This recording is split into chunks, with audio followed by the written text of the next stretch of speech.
This program features live coverage of an African safari and may include animal kills and carcasses. Viewer discretion is advised.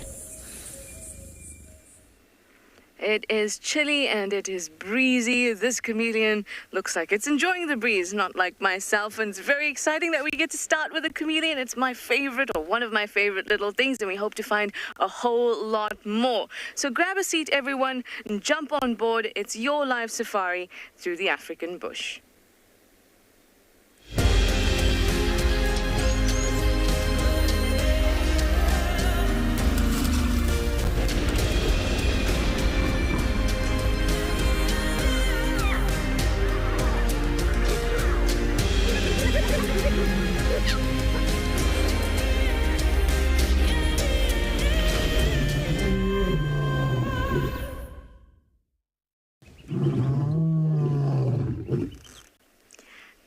Good morning, and welcome. I'm so happy to have you on board, and also very pleasantly surprised to see this chameleon still around where we saw him yesterday.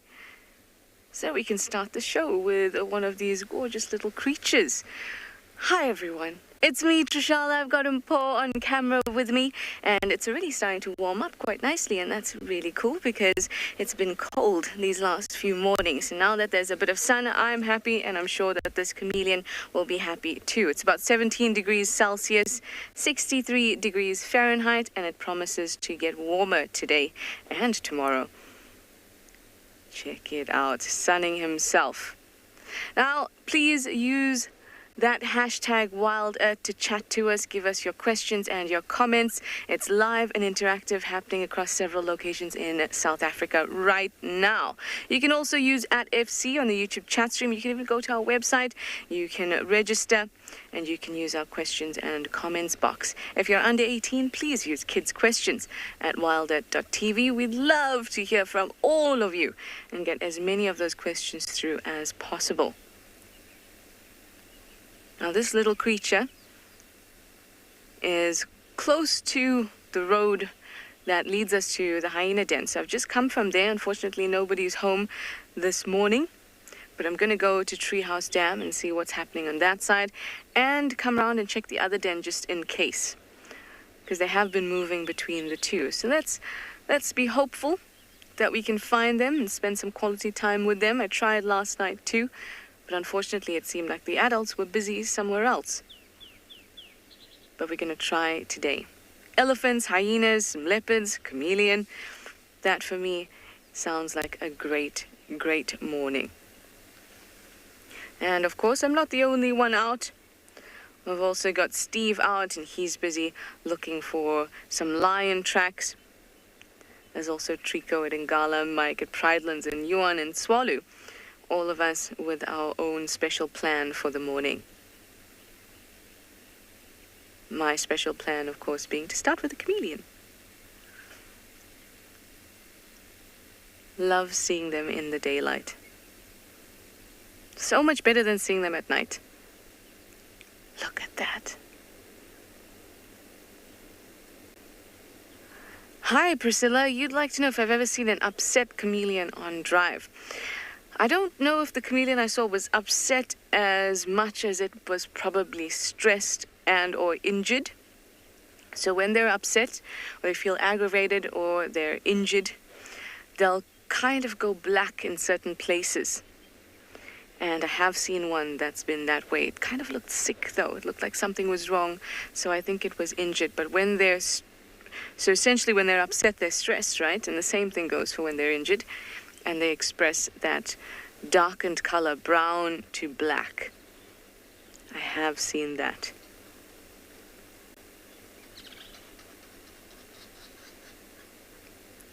Luckily, I haven't seen too many of them, which I'm glad about.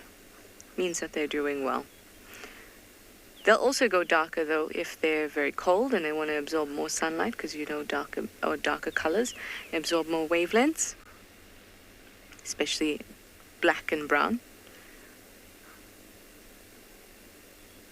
Oh, look at that eye looking straight at us.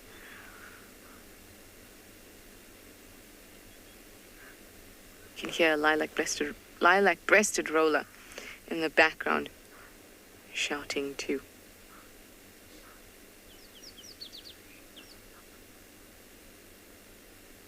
Love those eyes. Well, this guy will go around foraging for most of the day, probably around the same tree, since it seems to be around the same tree for the last 2 days. But anything in its general area. The general area for a chameleon not being very large at all, just a couple of meters squared. Unless something is really wrong with that territory, then they'll explore and go find another. Great start. All right, well, I'm going to head off, go down to Treehouse Dam, check out the other den, like I said to you, and see what other clues we can find. But I'm going to send you over to have a look at the weather at those other locations in South Africa.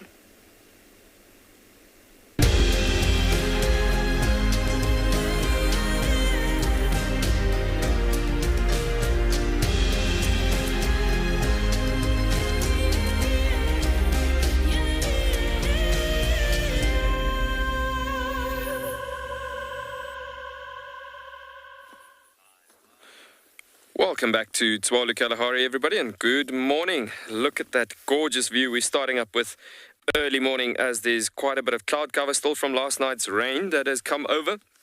And just so beautiful seeing that stunning coloration happening on those clouds as the sun is busy coming up on the horizon, from the eastern sections, obviously.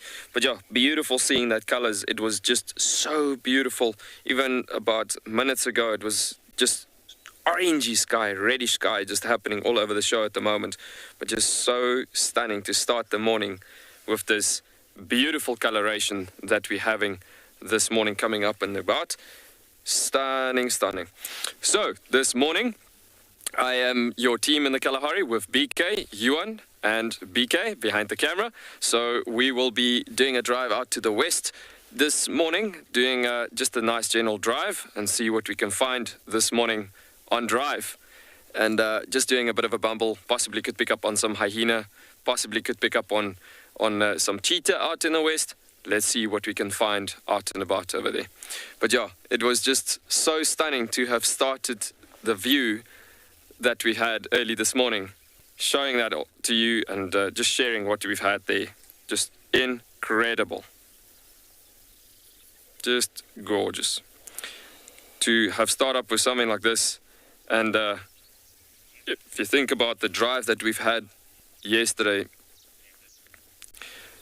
Kevin, you have commented that there is a stunning sunrise in Tswalu. For sure, I couldn't agree more. It is definitely an incredible sunrise we're seeing there at the moment. I mean, and it just goes with different variants of different colors coming up as it comes up early in the morning. Just so stunning.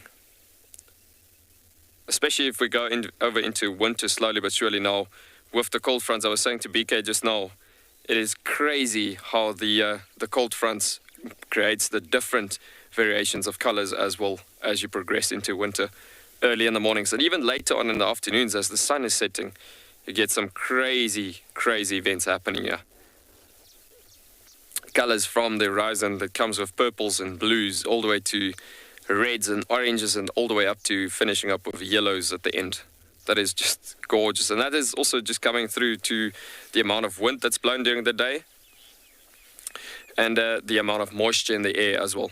In the meanwhile, with this gorgeous view, we're going to be sending you back over to Steve.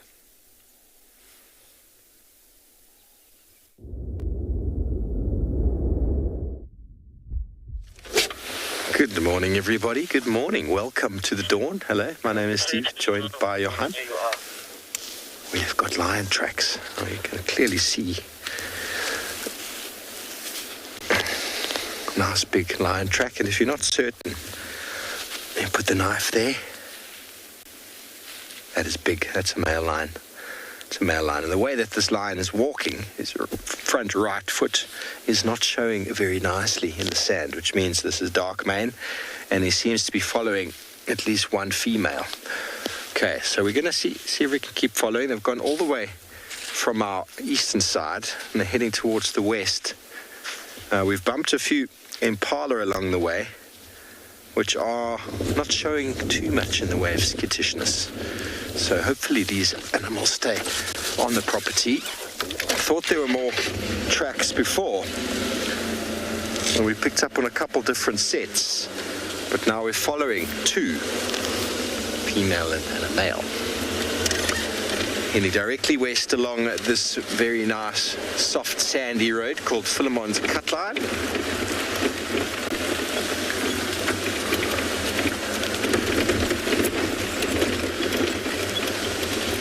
But I reckon they walked here early last night because the impalas are very relaxed. Now we come to a junction, and we all know what that means. Junction is a time to check. Has he gone left? Has he gone right? Have they gone straight? I've got a feeling they've gone up that road. Oh no, here's a track here. Yeah.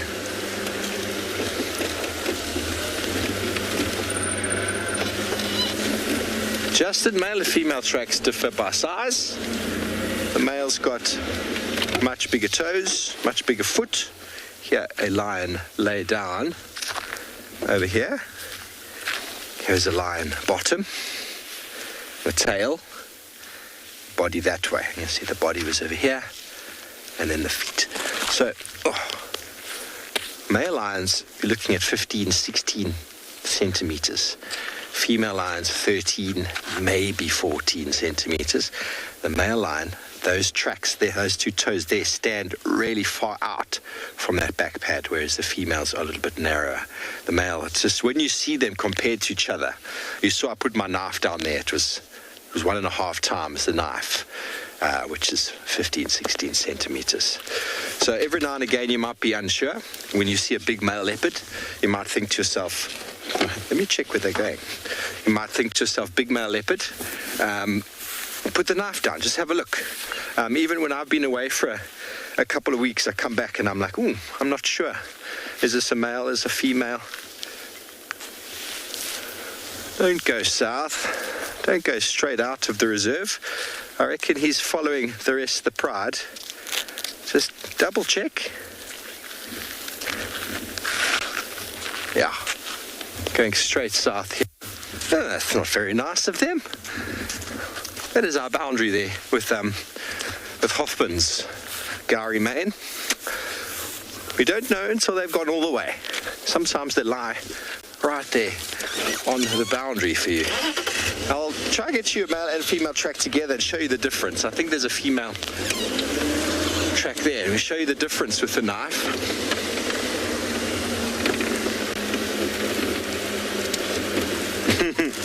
Ron, I reckon they use the roads to facilitate quick and easy movement.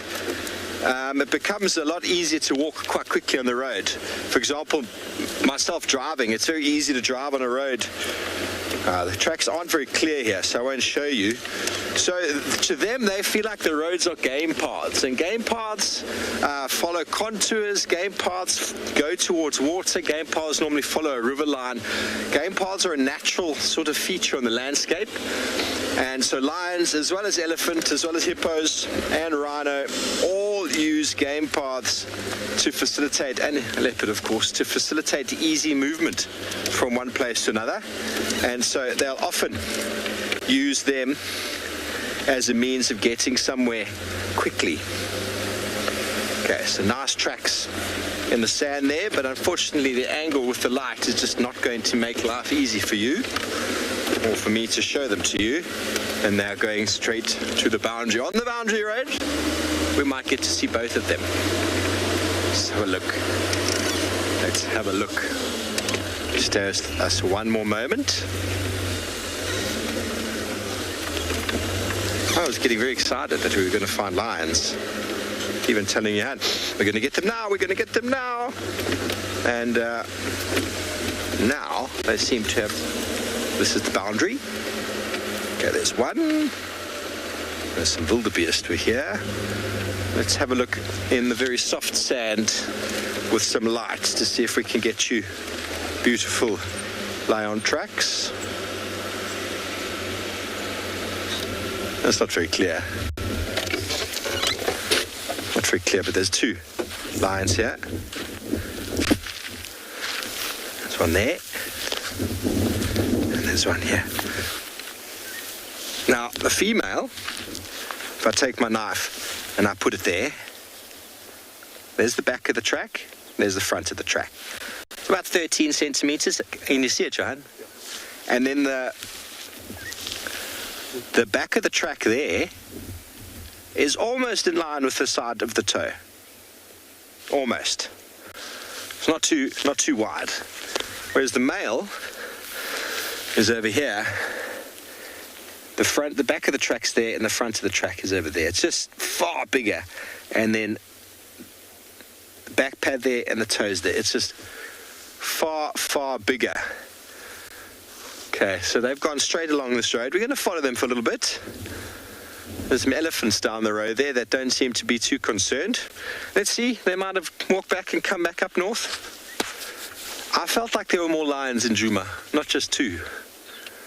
You know, Darkmane likes to follow the Telemates, if it is Darkmane. I thought it was for a moment because of the way one of his feet was moving. Let's see if I can see that again. Now, definitely, the way he's putting his right foot down over here. I mean, his left foot is huge. His right foot is small because he's walking like this. He's not doing that with his foot. He's doing that. So I'm almost certain it's Darkmane, but we won't know until we find them. But we're going to carry on, and while we do so, send you over to Trico, who'd like to say good morning.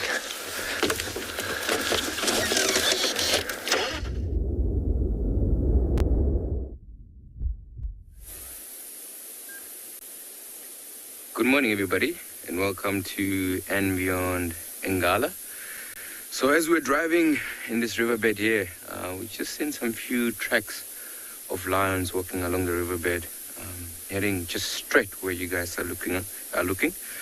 And yeah, hopefully, I'm just hoping that we do find them, because this tracks looks like they walk early in the morning, because there's a little bit of dew on top of them. Welcome, everybody. My name is Trico, and behind the camera I have Hart with me. Very glad that you guys can join us. So from here, we're just gonna slowly head down the riverbed, trying to see where exactly these tracks will lead us to. And I'm just hoping, we'll be lucky this morning.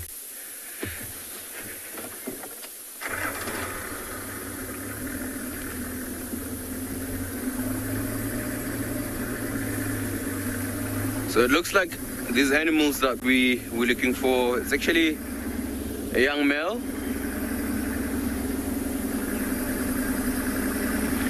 It looks like a male and two females walking down this riverbed here. And there's a lot of tracks around, so you need to stop quite often and look very, very carefully around.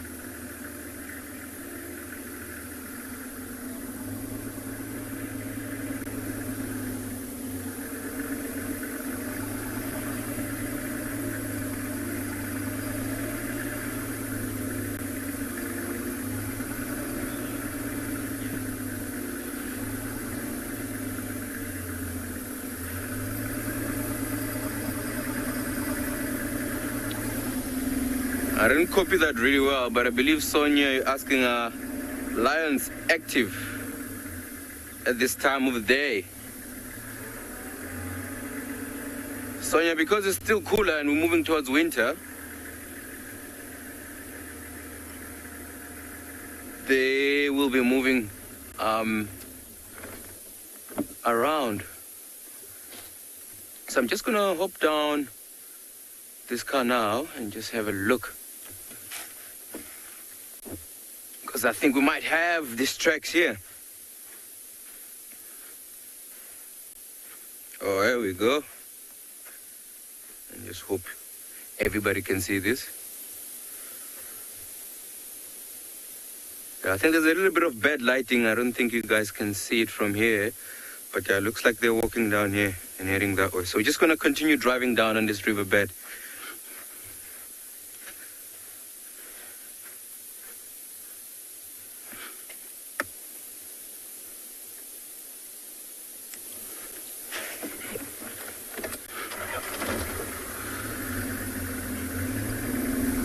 And at least we're heading in the right direction. And also, about maybe 200 meters away, we have our boundary. So from there, if these tracks cross, we can't follow them anymore. But let's keep on driving and see what we find.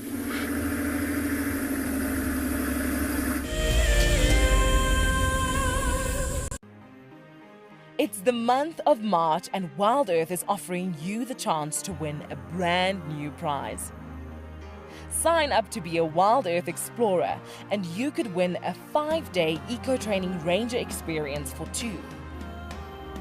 Eco-training is the pioneer and leader in safari guide and wildlife training in Africa.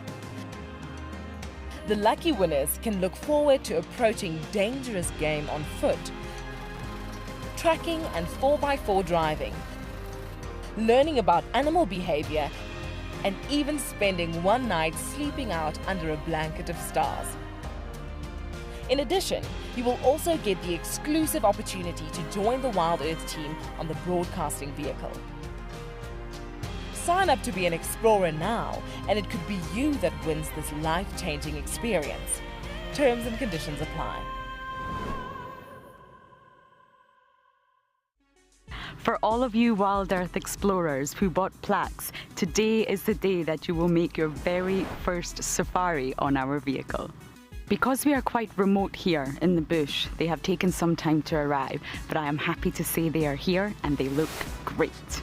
Marcel has spent the day attaching them. Let's take a look. Before we mount these nameplates, we just give a light dusting of green paint. This is to better match them to the color of the vehicles and also to decrease the reflectivity of the metal and thereby staying sensitive towards the animals. Bumbo crew, hopefully, Dan Black, Liesel Apgar, and Alicia George. Well, it's time for me to get ready to take you all on a safari. Let's go.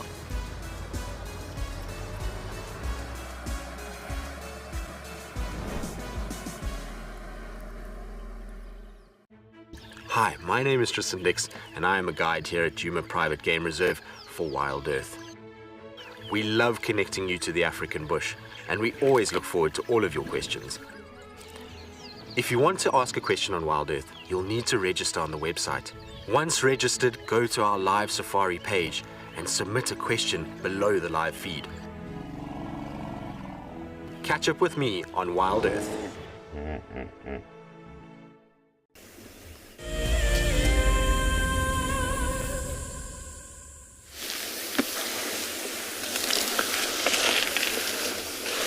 Well, welcome back, everybody.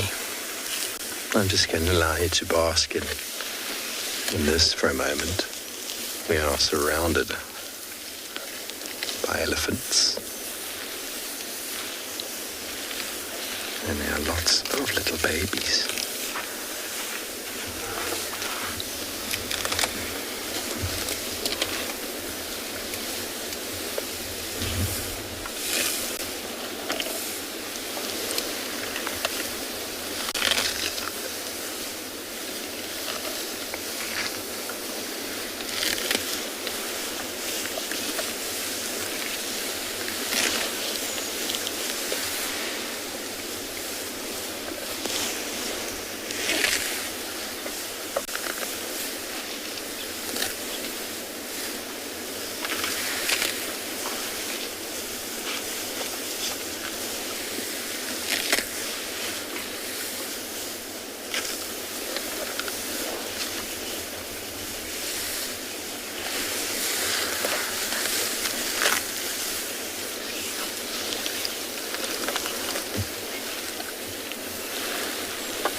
just going to put it out there and say those are both boys. Oh yeah.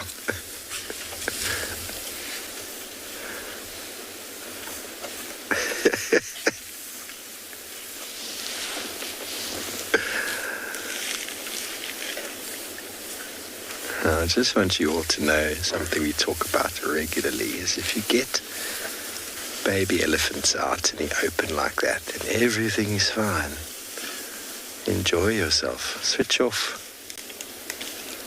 Switch off and just enjoy, because the mother's allowed it to happen. So you might as well just switch off and just enjoy the signs, the scenes. If you find yourself in the middle of a herd like this, the herd has decided you're okay. So why switch on and make a revving noise? Why do anything of the sort? Just allow them to come close as they want to, like this little nonsense here.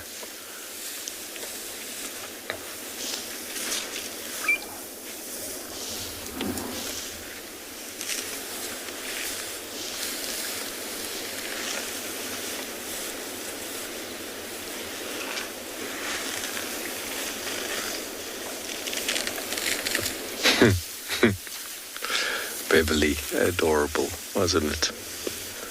Two little boys. The one looked quite awkward when you first saw it, and then when it saw its friend, it knew, oh, I can play. Oh, hang on, you're going to sit down. Oh, yeah. Oh, that looks comfortable.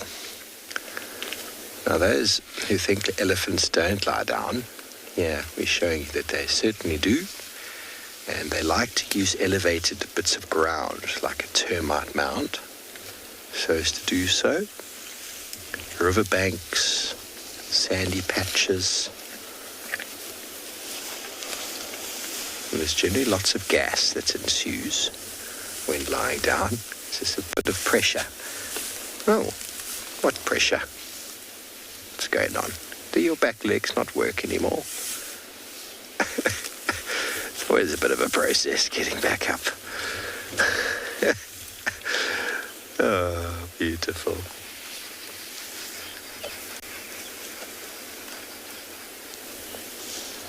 The elephant energy is strong once again. Now we're still on the lion tracks. The lion tracks are right under my car, but we're being prevented from following them due to... Let's quickly send you over to Mike for an introduction.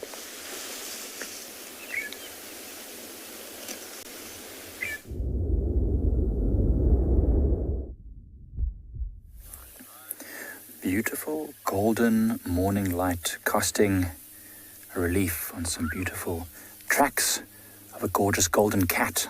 Good morning, everyone. My name is Michael Anderson. Behind the camera is Niels, and you're joining us at Ecotraining's Pridelands Conservancy, where we were on our way out to Western Rocky Ridge area in the center of the reserve to do some walking.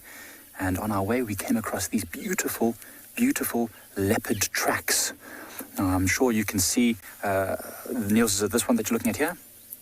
Yes. Yeah, so you can see 1, 2, 3, 4 toes. There's been a bird that's walked over this track, and there's the back of the track. It's heading in that direction right now, okay? So it's heading sort of towards where Niels is in the camera. And what's even more amazing about this particular set of tracks, this is a female leopard. And now we know there are 2 female leopards that occupy this area quite frequently, which is the Pixie Pan female and the Des Moines female, who's her sister. But now there's a bit more evidence that helps us to know that this is most likely the Pixie Pan female, and I'll show you why we think this is the Pixie Pan female. And that is because just over here, we've got another track, a slightly smaller track that could be one of her youngsters. So now we know the Pixie Pan female has 2 youngsters. Last time she was seen, only one of the youngsters was spotted. But there's at least tracks of one younger, smaller leopard here, which is pretty absolutely amazing. So what we're going to do this morning, we're going to change our plan slightly. We're going to try and maybe follow these tracks a little bit and see where they head. On foot, to see a leopard is a very spectacular thing, very rare, very unusual. Not something that's very easy, but it's nice and early, it's nice and cool.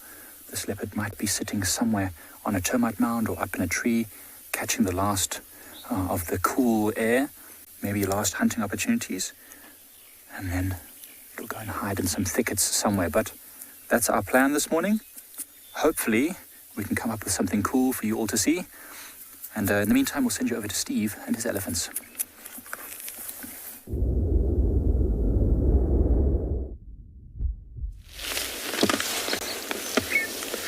Welcome back, everybody. Well, we're going to have to move, I'm afraid. We've got cars on both sides of us, so excuse us while we just move out of the way.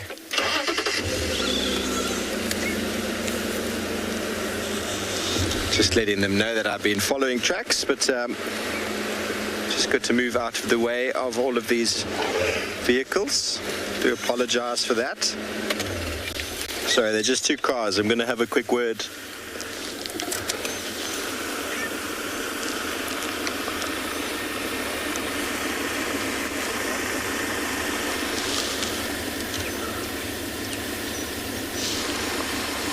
So everybody, these awkward situations when we find ourselves with a few vehicles trying to get past, and then they stop because they want to see the elephants. Afshane, my daughter Mafazi and Ngala here. I haven't gotten further than here because I've been stuck with the elephants. So you let me know, eh? Yeah, they're farming straight to the junction there, but they've probably gone west. Okay, sharp. Okay, so we are still with elephants that have disappeared into the bush. That is one car that's gone past. Unfortunately, everybody, on these main roads, we do have the potential always to have more than one vehicle trying to get past us. So, do apologise for the inconvenience there. But it is what it is. You've still got an elephant there, Johan. Yeah, half of an elephant. Hindquarters of an elephant. Let me go back and we'll get one of these elephants behind us in frame, and we wait for the next car. That other vehicle's got a tracker. They'll probably see where those tracks go. And now we can position ourselves so that we don't actually have anyone. Okay, well, we're going to try and get a better view of these elephants for you. Meantime, I'll send you over to Mike in Pridelands, see how he's getting along with his leopard tracks.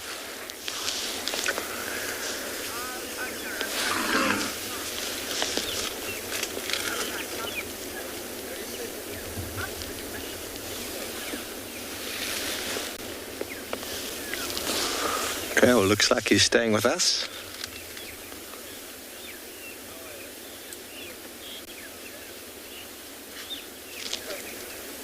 Okay, so we are actually indeed sending you over to Mike.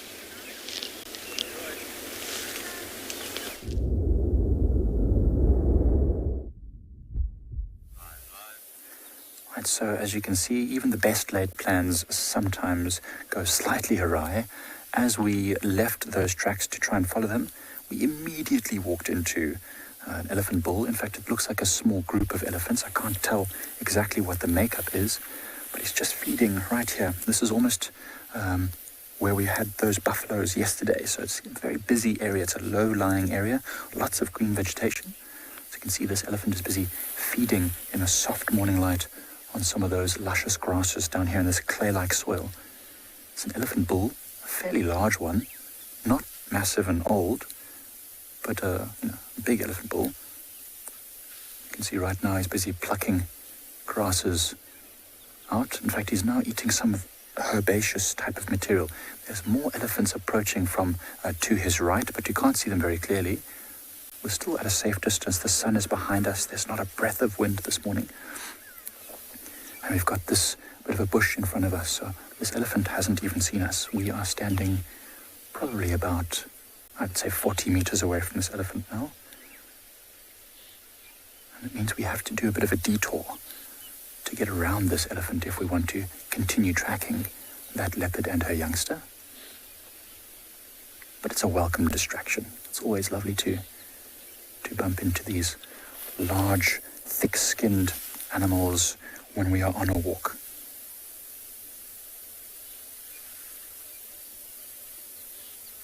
You can see the ears are just starting to flap every now and again. That's because it's already, with the lack of wind, or the very little amount of wind that there is, it's going to get warm very quickly today, and so That elephant's already started the process of cooling down. Might even be just a few biting insects buzzing around in the early morning sun.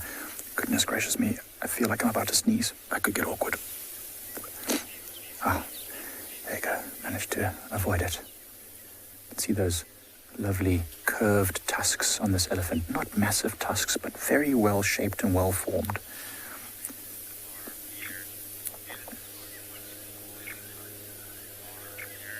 Our beard. It is always exciting to have elephants on foot. Can be a little bit nerve-wracking if they are picking up your scent or they've seen you or spotted you, because they'll often come to investigate. This elephant has absolutely no idea we're here, and so this is exactly what we really want from animals, for us to be in a safe position and for them to be unaware of our presence, so that they go about their normal daily routine without being disturbed by us. What a privilege and a pleasure to be able to share this little patch of bushveld with that majestic elephant. So, elephant seems to be moving off now, which is good. Maybe it'll give us a bit of space to continue tracking this leopard. In the meantime, we'll send you over to Trish at Djuma.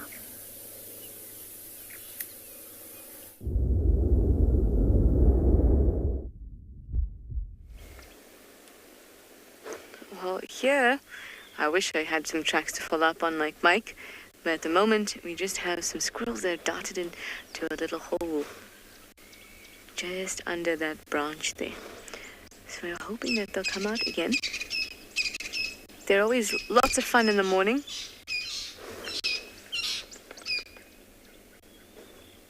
Franklin's not happy behind me.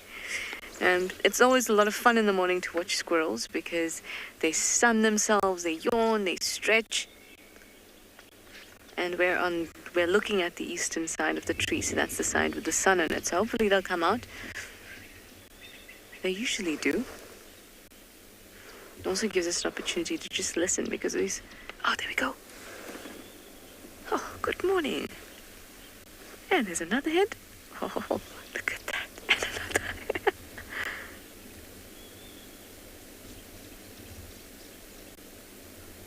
Oh, too cute. That is so fast when they scratch themselves. I hope they'll do the stretch and the yawn for us. Look at that, like a machine.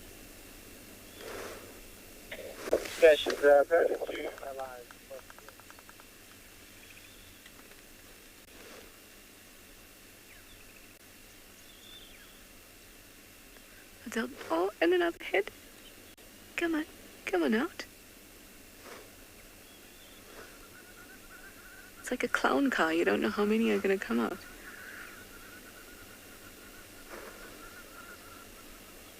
Oh, the other one is doing the stretch. But will you give us the yawn? Oh, yes.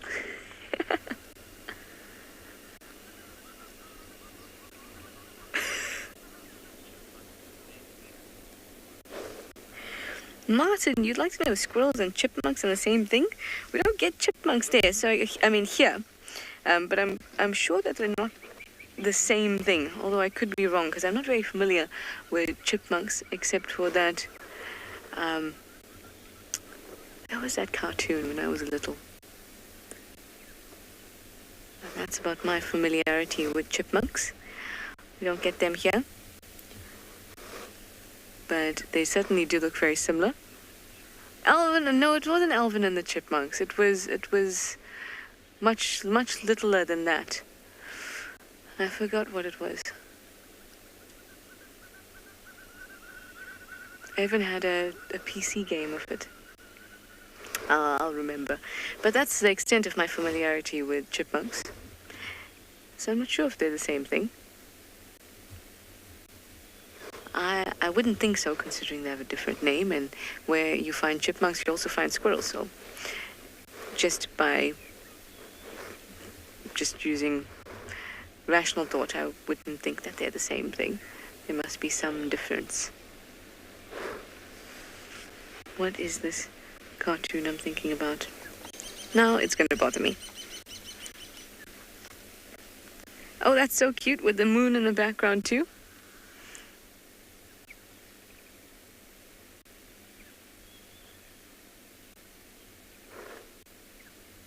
Everyone just out.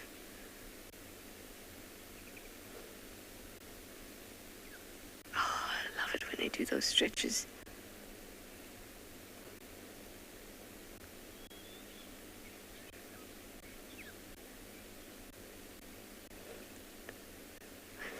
Chippendale, that was it. Oh, Jarrett, the director, is on fire today. Chippendale, that was it. That was my familiarity with chipmunks. Thank you so much.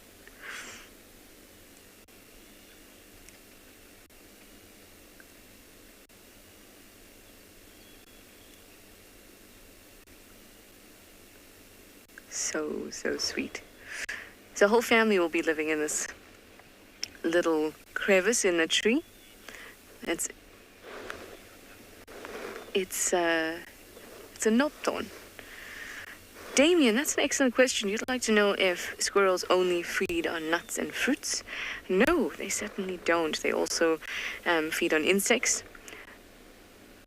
They seem to really like moths. This is based on the squirrel at camp. He used to love moths. But they like little insects. They'll even eat flowers, grass even. But their preferences is most certainly for fruit. Nuts as well, marula nuts. Oh, they love that. Itchy nose.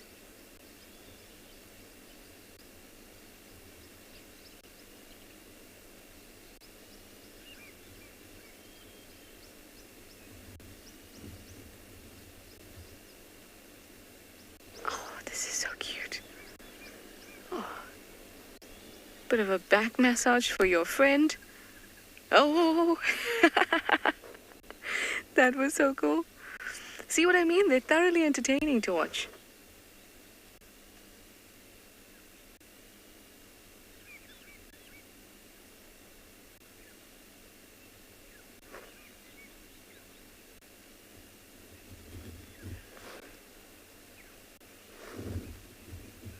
Hi, Faith. You say squirrel yoga. They're excellent at squirrel yoga. They seem to have one primary move, though. Still, they're experts in that move.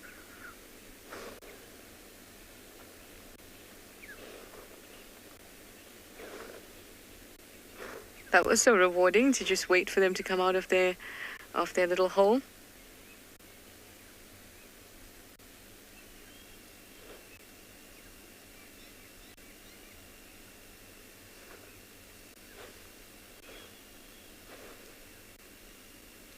They're meticulous groomers, as you can see. Always grooming each other. And this is a family group, like I said. And they'll be quite territorial. They do not like intruders. Can we just go back to where their hole was, their little cavity that they were in? Because now there's some greenery in that cavity. Or was that always there?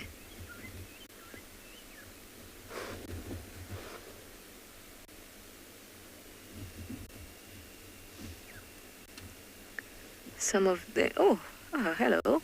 Have you just pushed out some of your bedding? So they'll line this cavity with leaves and grass and other soft material. So that's what you're seeing poking out there.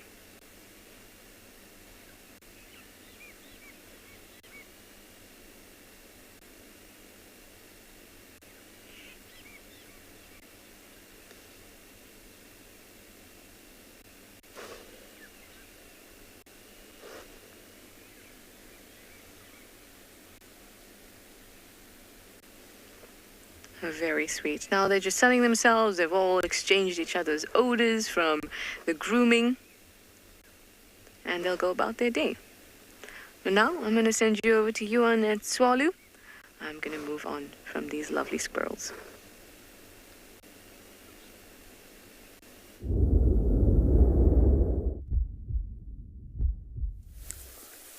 Welcome back, everybody. We have come across something rather interesting actually on the tree's base here and something on the surface happening here. But let's start off with what's happening here. You can see there, this bark of this camelthorn tree has been stripped quite a bit to the edges, as you can see, that is made quite softened and so. So this is a wildebeest markings territory. Now, plenty of times you've been seeing these solitary animals in the Kalahari, where you've been finding those wildebeest in certain areas looking quite lonely. But it's actually not that he's lonely. He's, like I've explained the other day with the different territorial animals that you would find in the plains, and so you could easily find him surviving in that area for years, and he would want to dominate a certain piece of land like that, obviously for mating purposes and so on, and wanting to obviously have that land for himself and even expand the land. But let's just go to this process that we're looking at here. So what he will do is that he comes to the edge of the bark here, and you can see these little tufts of the outer bark layer that's been stripped like that. For instance, that you can see there, here's some tips here that's been opened up and so on. And why does he want to do that? Because he wants to get to this inner bark layer that you can see here, being the cambium layer, as we can see this happening here. This white little cambium layer inside, so below the outer bark layer. And I know you've been handling this, or we've been talking about it through the other teams on the other side in the Lowveld, where they've been talking about the cambium layers, where elephants are getting a lot of nutrients from these cambium layers and so on. Typically from the camelthorn trees, there's a huge amount of moisture and nutrients in these camelthorn trees because it's the water transport layer from the roots of the tree up to the top of the tree. But now, why does the wildebeest want to get to that? Because that being the moisture level, moisture transport layer of the tree itself, the wildebeest then comes, and I don't know if you can see how it's stained all over the show. So the wildebeest comes and he rubs the preorbital glands off on the edges and onto the cambium layer where it gets absorbed like a sponge basically, and so that scent from the preorbital glands gets deposited on a spot like this. And it's on the height where the wildebeest head height is about this much with his horns, and so he comes and he rubs that frontal face. So sometimes you do see older wildebeest territorial males with almost no facial hair in the front. But let's come to the surface that we're looking at here. So here you can see something quite interesting happening. It looks like almost a massive spoon that was scooping out the surface here. And what's been happening here is it's actually where this wildebeest have been piling his dung.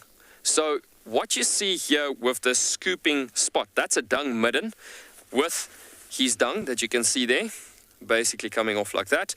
And you'll see this territorial dung spot haven't been marked in the last, let's say, 4 or 5 days or so, but he's marked other spots in his territory to keep the tabs up and going for transporting the messages. But coming back to, we'll come back to that just now, but looking at what's happening on the tree again, why does he do this and that in a combination together? It's because this is on the boundary of his territory.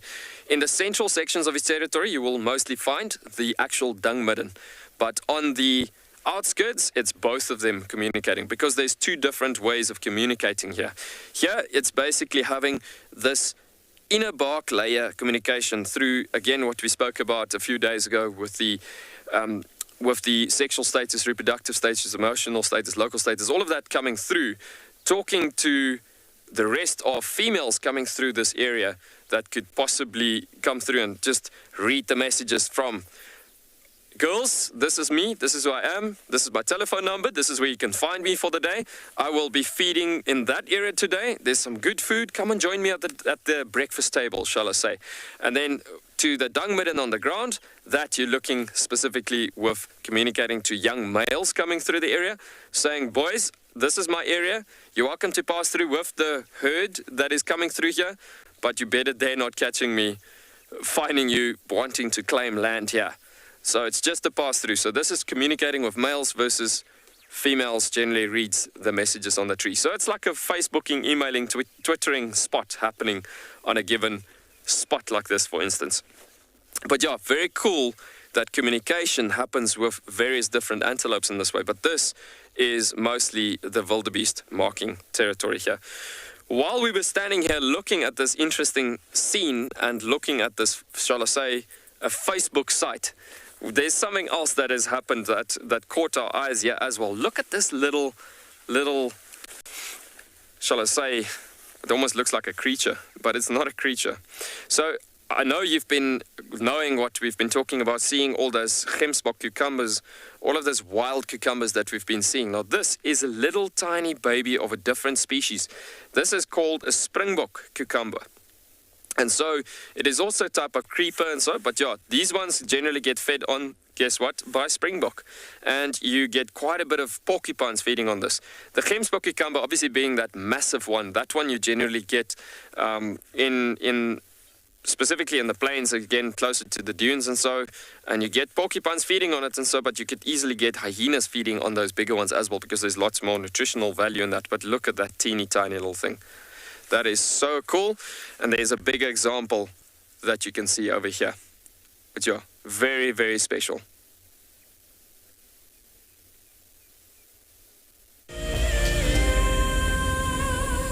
So in 1998, we had this idea to go and put a live web camera on a waterhole somewhere in the Sabi sands next to the Kruger National Park. And I approached just about every single landowner, and everybody thought I was completely crazy until I met Yuri and Pippa Moorman.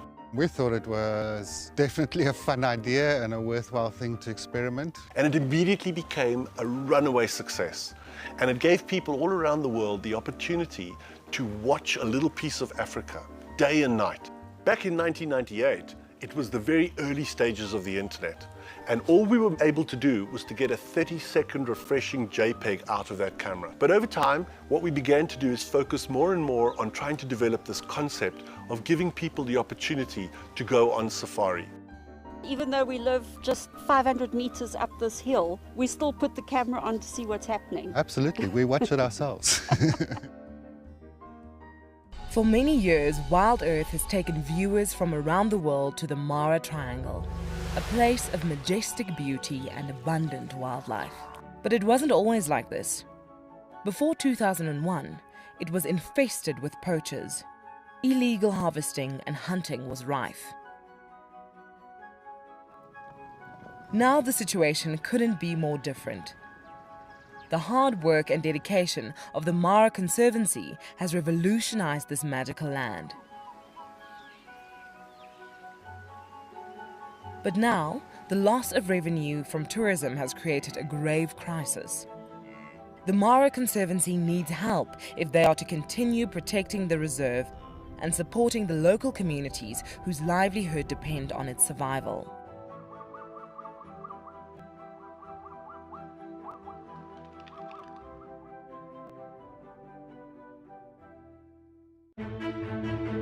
I'm Nikki here at andBeyond in Ngala in South Africa.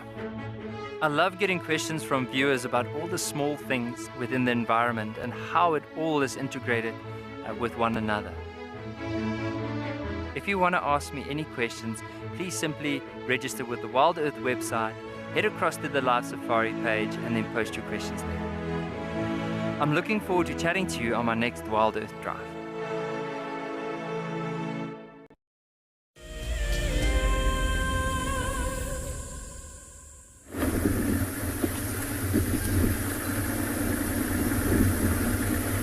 Welcome back, everybody. So we're driving up the riverbed, and it's a section of the riverbed where we sort of lost those tracks. There are certain areas that has a lot of reeds, places that are a little bit difficult to sort of see where the tracks have cut through. So we drove on a road that was on the right-hand side of us, just trying to see if maybe if they crossed out of the riverbed or went maybe south, but we didn't find any tracks there. And then we crossed back up onto the northern bank, which is, in parallel with this road that you can see here. also looking on this road to see if maybe they've crossed out into this section.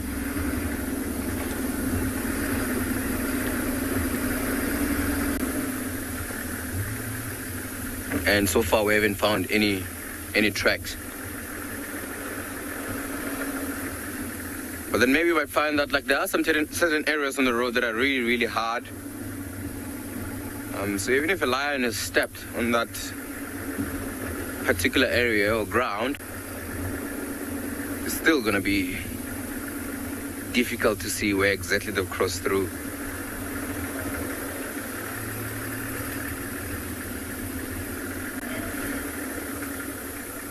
So we're still going to, keep on looking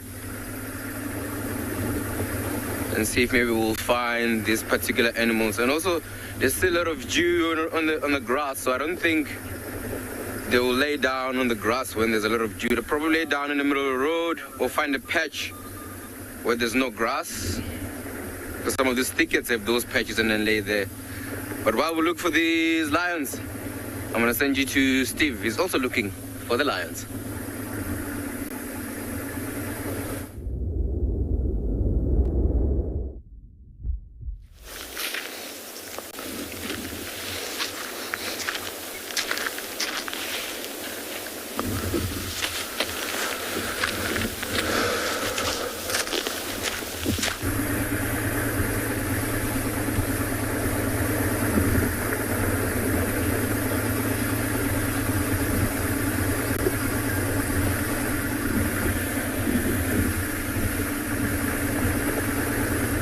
Looks like we've lost Steve for a minute there. Apologies about that. So yeah, there's this little patches right inside these thickets here. And I mean, those are certain areas that these lions could possibly go and lay down, or in the middle of the roads where it's nice and warm rather than being in the grass where it's wet. Because there's still a lot of dew. But as the sun starts to heat up, that dew would, evaporate. But then as the sun becomes too hot, those animals, they won't be in the middle of the roads. They'd rather go find a shade somewhere and rest for the day.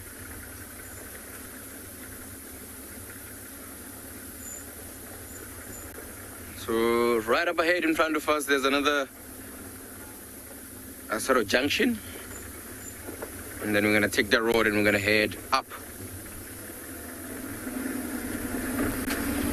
and go have a look on that road. And in that area, there's a water hole as well.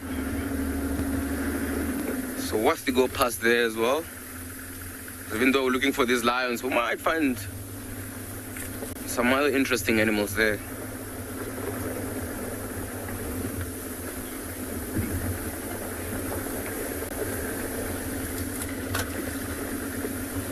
I think I'm gonna send you to Mike in Pridelands for now.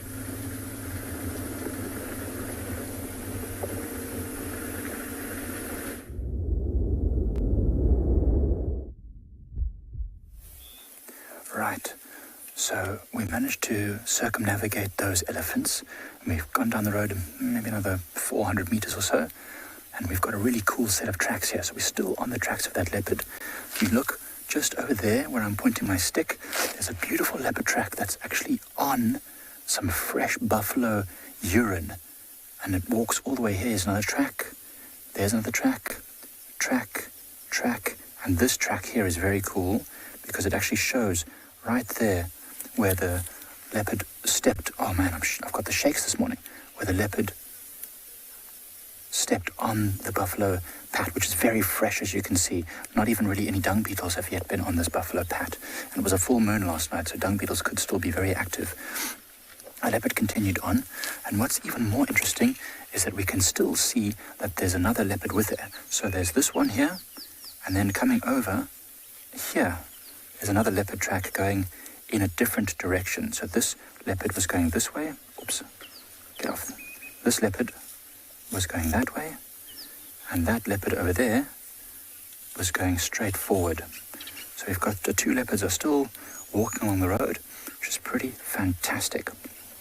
Now, as long as we don't have too much more elephants blocking our path, we're just going to walk along the road for the time being to try and make sure that we can still find and follow these tracks. If this leopard moves into the grass, with the grass being as long as it is this time of year, especially after the very wet season we've had, very difficult to follow.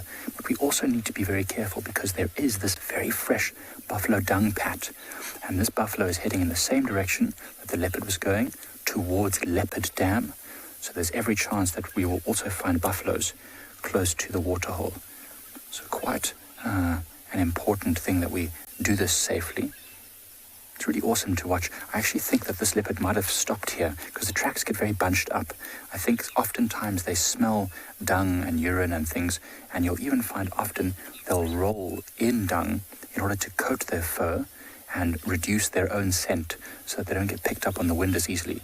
Because an animal will alarm call for a leopard smell, but they won't alarm call for a buffalo smell. So it's a way to camouflage themselves. So we're going to continue onwards, and we'll send you over to the next live safari location.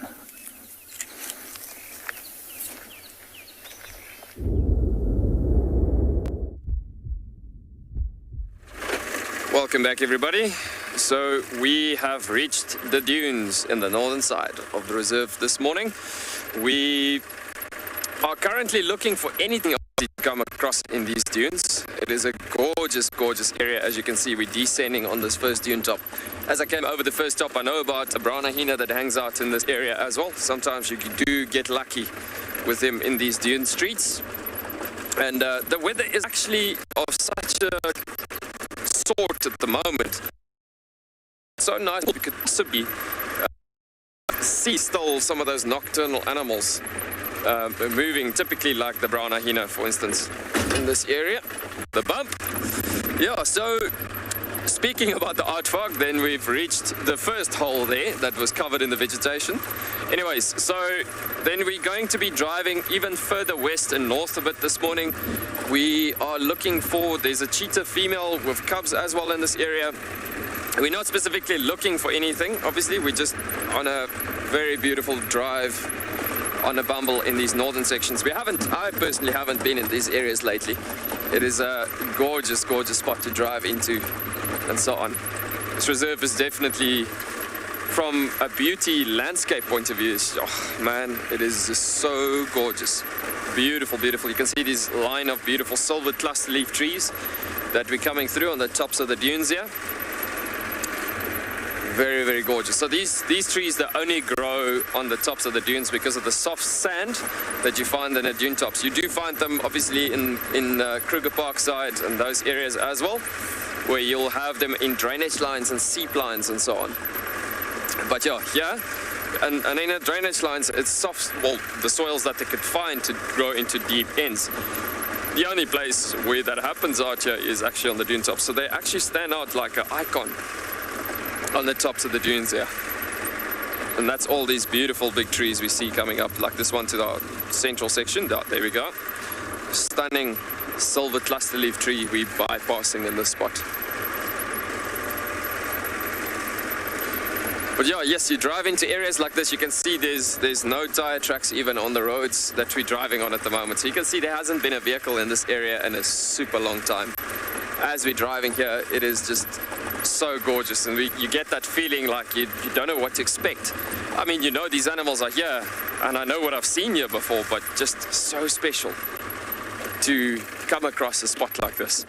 I just want to stop here quickly and just scan these dune tops a bit, because with this cool weather, it is a perfect time of the morning for animals to scan.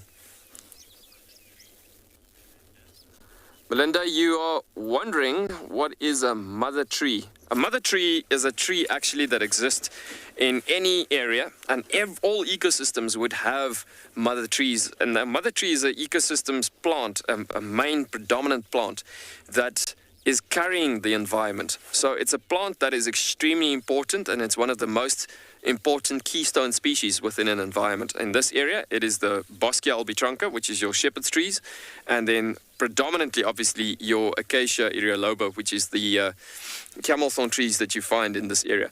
And the reasoning behind them also being a mother plant in this area is that their roots actually grows down towards the first water tables that you would find.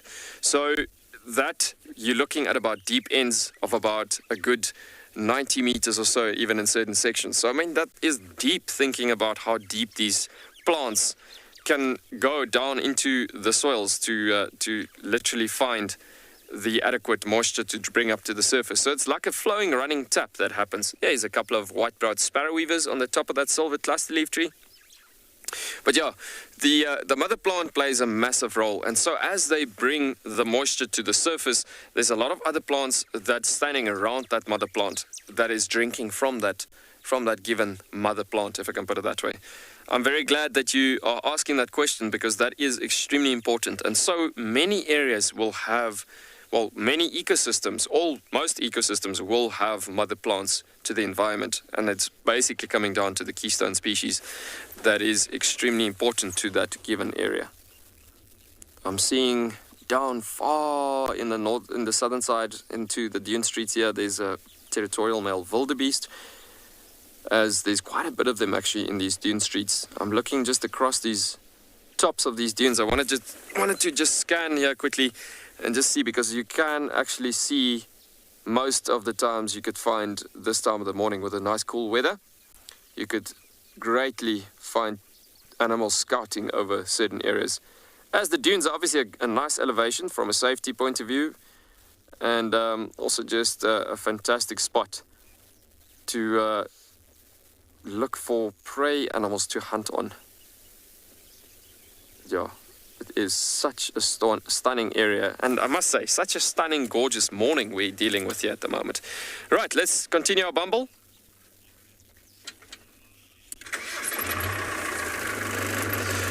Marcus, you are wondering how large is the Tswalu property? We basically, you're looking at about the size of the country Luxembourg. It is, I don't know if you ever heard about Luxembourg or maybe have been to Luxembourg before, but yeah, that's roughly what you are on a rough estimate looking at there. People often ask that question, and it's so incredible actually looking at the size from a wilderness factor and point of view. I mean, this place I've been here for close to 7 years, and there's still days where I'm like, yo, where does that road go again? I think it's crazy, and it's like almost I want to say that you can never really get enough of. There's never a dull moment happening here, because there's especially coming to new areas like this. When I'm saying new, I'm actually saying that nobody's been here in a while. So that is why I've actually chosen to come and drive here this morning. When myself and BK discussed the plan for this morning, I said to him, we need to go and drive that northern sections, because we're doing a bumble.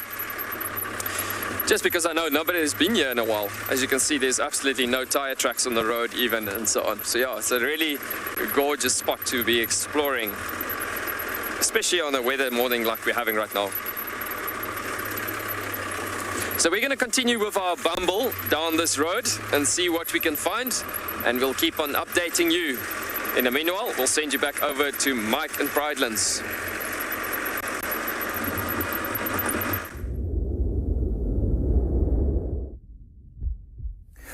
So the evidence is mounting. We're getting close. We can hear some guinea fowl alarming in the distance. We're getting there now. But we found some very fresh scat from these leopards. Now, as you can see here, it's a sort of sausage shape with a pinched off end. It's quite typical of leopards, not blocky like a hyena. And you can see it's filled with fur. Now, as we know, or as you've probably seen if you've been watching the Djuma feeds for some time, you've seen the leopards there. They often lick the carcass before they start to feed on an area, to clean it, to sort of pluck it. And in doing so, they often ingest a lot of fur. And so you can see here a lot of fur in this particular scat. No blood spore here, no blood, dark liquid around it. So that means that it's probably not freshly eaten a carcass. But I feel like we're getting closer. So that alarm calling of that guinea fowl that we heard could well be where those leopards are starting to rest up somewhere ahead of us. Now, it's getting warm. You can see the sun is shining on us now. So as we get there, they'll probably have moved into a thicket somewhere in the drainage line that's just off to our right. We're about halfway to Leopard Dam from Marshall, where we stopped and left our car. So it's probably another 10 or 15 minutes to get to where these guinea fowl are alarming. So let's hope that we're going to be so lucky. Imagine getting a glimpse of the Pixie Pan female on foot. It's been a long time since we saw her. I'll be very excited if we can find her. You can see it's fresh. There are still lots of these bright green blowfly type of insects landing on it. Bridget, when I look closely at this, I can see mostly pale fur. And now I know that impala's bellies, which is a part which the leopards like to first go for, the belly and the underside of the rump, has lots of pale fur on it. So I suspect this is probably impala fur. Most predators, leopards included, will normally hunt whatever is the most abundant food source. And we have lots and lots of impalas here. So it's likely that this leopard's last meal was an impala.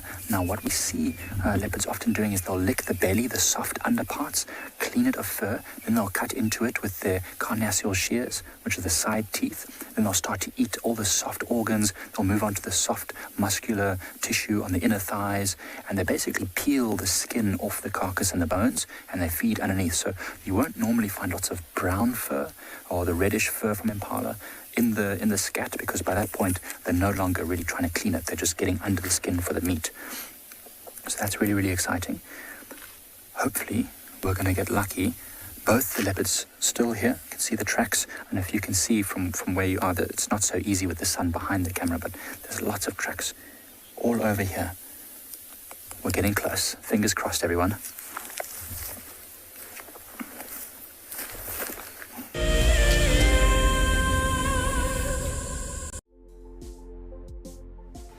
On the 27th of April, WildEarth will be turning 14 years old, and we wouldn't be here if it wasn't for all of you. And to celebrate, we will be finishing the beautiful book that we started last year that looks at the history so far. But we do need you to be part of it. Please submit your most memorable sighting, or what WildEarth means to you, or even just your name and a comment to be included inside the book.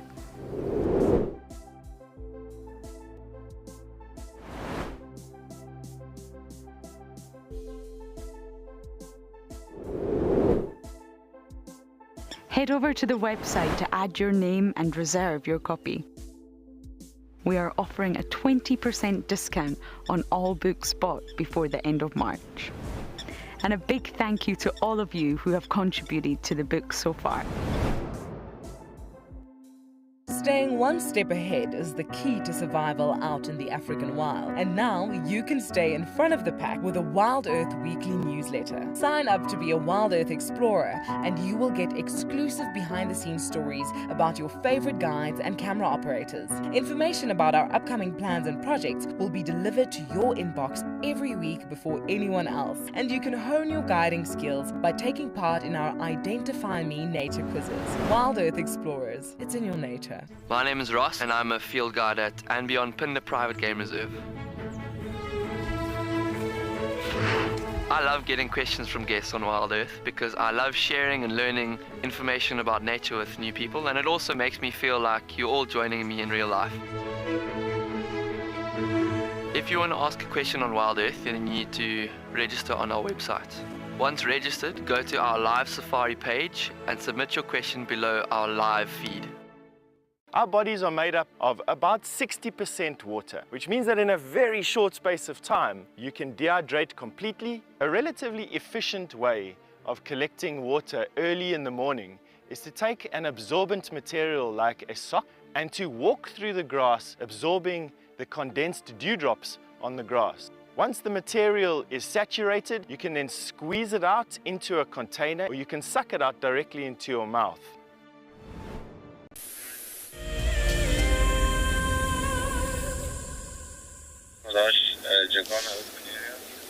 Welcome back, everybody. Well, we were tracking down a female and male lion for quite some time this morning when last you were with us, and they crossed west into Arathusa.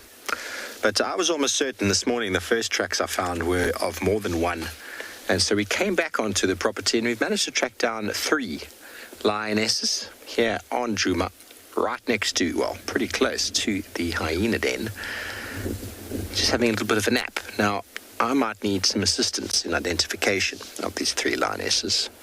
I don't actually know who they are. I thought to myself for a moment that they were nkuhumas, but they all seem to be sub-adultish, sub-adult adults. And the way the one that in frame looked at us made me feel as if she might be from the tortured pride, because the Nkuhuma pride, unless they've forgotten what my car looks like, don't often look at us like that. But we're going to reposition because the other 2 on the other side of this bush. We came around this side of the bush to see if there were maybe some more lions this side, which would have helped us with identification purposes. Can you see more there, Johan? Just the one lioness lying up here.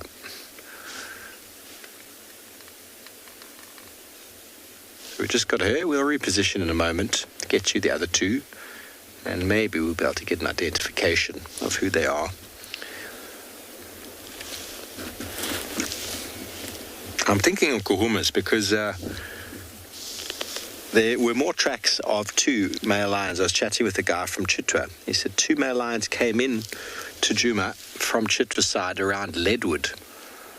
And there were more tracks. So it's possible that that's a Blondie and Mohawk that we're following Nkuhuma pride, and it's also possible that due to the fact that there's only impalas available sometimes to eat, that this pride has split into 3 or 4 factions along the way.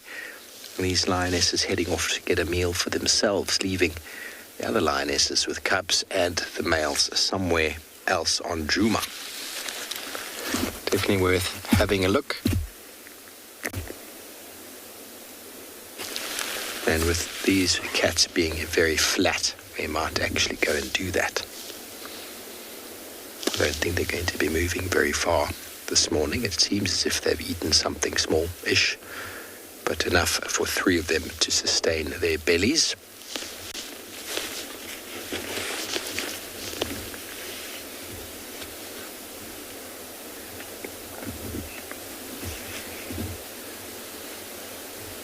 Glenn, I actually don't know. It's Orchard Pride. I think there might be 6 females. I've never seen them in full number. They've definitely got 6. There's definitely 6 cubs at the moment in the Tortured Pride, and there's a beautiful young male that's with them that's coming into full mane. I saw them briefly the other day on Tortured without signal, so we weren't able to broadcast. I had 1 female and 1 male. But I'm not sure what the exact numbers are of the Tortureds. They seem to be they seem to split all the time.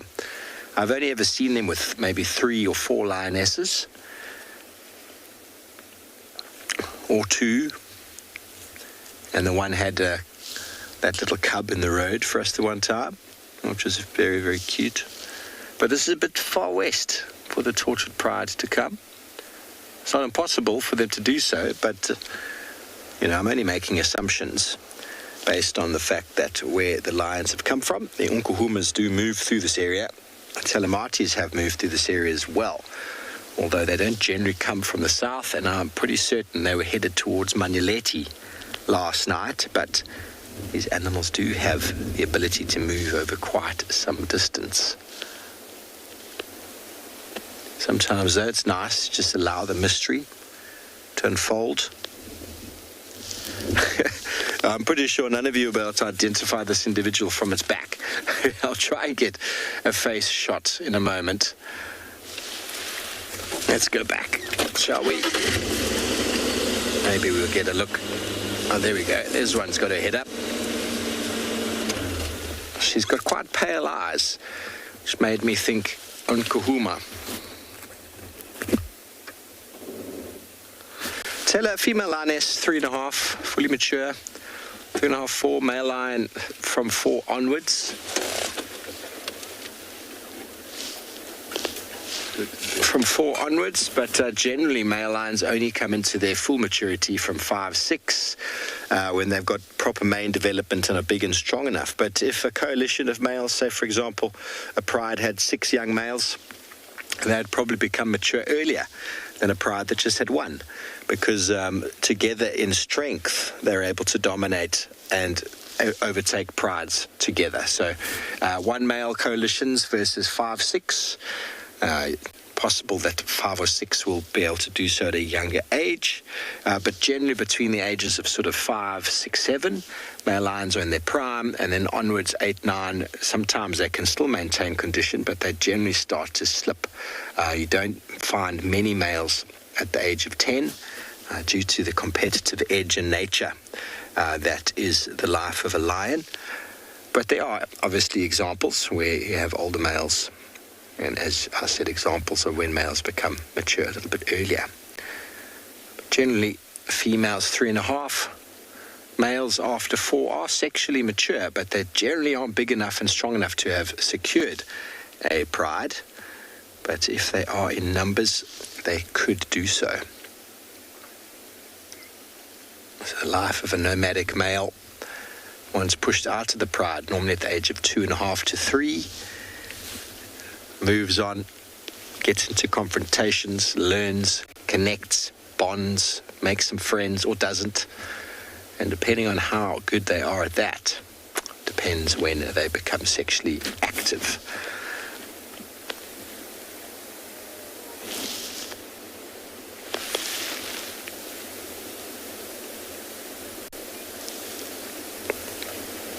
Okay, well, we're going to see if we can get you another view of these lions. Alternatively, try to track down the rest. And while we do so, send you back over to the Bushwalk team in Pridelands.